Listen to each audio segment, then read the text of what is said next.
Nice to see you. Ladies and gentlemen, my next guest tonight has appeared in his own HBO comedy special. Please welcome our chum, the man who put the fun in funny, Marc Maron. Marc, where are you?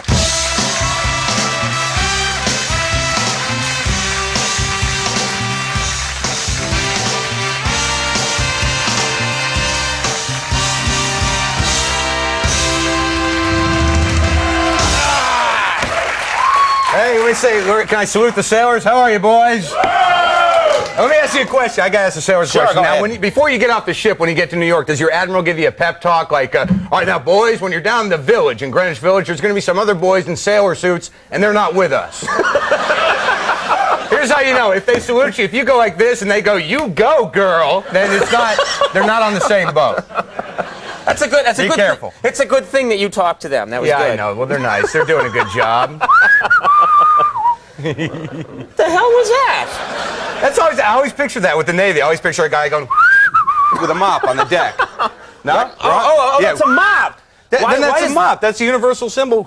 Oh, okay. All right. I guess I'm the idiot. I apologize. I didn't say it, but if the shoe fits, go ahead and wear it. Actually, my brother's in the Navy, and it's more like this. Fire! No.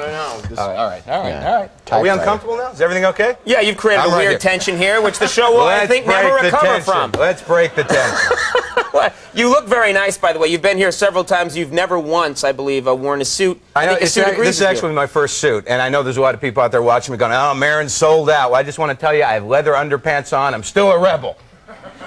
Get on board! Good for you. No, I got to this point, I'm 32 years old, and I just thought, when do certain things stop? When do I stop going through dead people's clothing at overpriced used clothing places? When do I not hear myself go, hey, check it out, $3? When does that not happen? You know what I mean? Check it out, You paid $3 for stuff? Sure I did. Oh, jackets, suits. This one costs a little more, though. I'm a little nervous, though. I think it's just that I'm getting a little older, and I don't want to be too trendy. You know how you know you're getting older? I just crossed this line. I don't know when it happened, but I now realize that teenage girls don't even acknowledge me as a sexual being anymore. Don't even acknowledge. Now, I'm not saying I want to have sex with teenage girls, but hey, throw me a bone, cute T-shirt. You know what I mean? Right. That's you just want them to just notice you. Just a little smile, that's all, but they never say anything unless it's to turn to their friends and go, hey, why is that weird guy looking at us? Well... Maybe it's because you're waving to them like that. I take that back, though. I mean, I say that, of course. Now, well, of course people want to have sex with teenage girls. Doesn't everyone? I mean, that's why there's a law. I mean, what, do you think they pulled 18 out of a hat? Let's make it 18. No, there's a law. I don't know. Maybe I need an image consultant. Maybe I need, like, Bob Dole's got an image consultant. I mean, this is a guy that wants to run for president. He actually listened to somebody say to him, like, all right, you got to quit your job and take off the tie. You know what I mean? What's next? He's going to show up at a rave with baggy pants and a Dr. Seuss hat going, woo! It's the new Dole!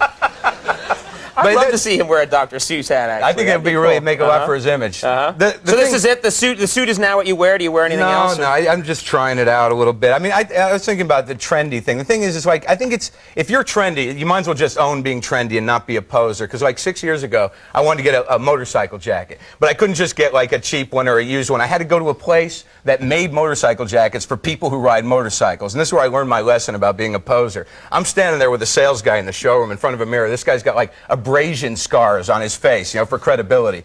And he looks at me, and I'm sitting there with this jacket, and he looks at me and goes, no, if you're going to be traveling at fast speeds, you're going to want something that fits a little snugger. And I look at him and go, look, I'm looking for something a sweater will fit under. You know what I mean? If that works that way, we'll get the bike later.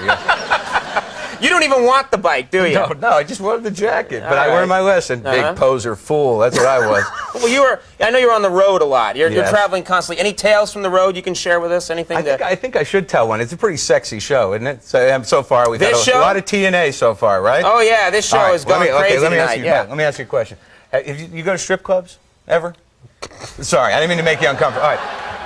Now, look, I don't go to strip clubs. I'm not a strip club kind of guy. It's not that I have anything against them. It's just I'm a sucker. I'm the guy in the group of guys that goes, no, she likes me. You know what I mean? It's different. Look at her. She likes me. I'm like some rube on his first night in the big city. Sure, I'll buy you a drink. How much is it? $50. Anything for you, honey. But, well, here's what happens. So my friend takes me to a strip club, all right? And I don't really go to him. And he gets me a table dance. You know what a table dance is? Now, this is where stripper dances for you alone naked. Now, I've never had this done, okay? And I'm sitting there, and this woman is naked in front of me, and it's getting a little dirty. Now, I don't mean like dirty, hey, you know, so I'm a little uncomfortable. And I think out of nervousness, I just started conversation. So I say to her, so what do you do during the day? And I swear to God, she looks at me and she goes, I'm a student. Like this, and I go, where do you study? And she goes, UCLA, like this. And I go, well, what do you study? And she goes, psychology and English literature. But so I'm sitting there, but that's not the topper. Then she turns around, all right? She turns around, and her ass, can I say ass? Her ass is 5 inches from my face. She turns around, she looks back at me, and she goes, on weekends, I counsel autistic children. Oh, my God. She sounds like a very nice woman. And I believed her. I believed her. When she mentioned the webpage in the first novel, then I was like, wait a minute. You know what we're gonna do? Yeah. We're gonna take a break right there, and we're gonna just absorb that little story. When we come back, we'll have a little more with Marc Maron, so stick around. We'll see you in a second.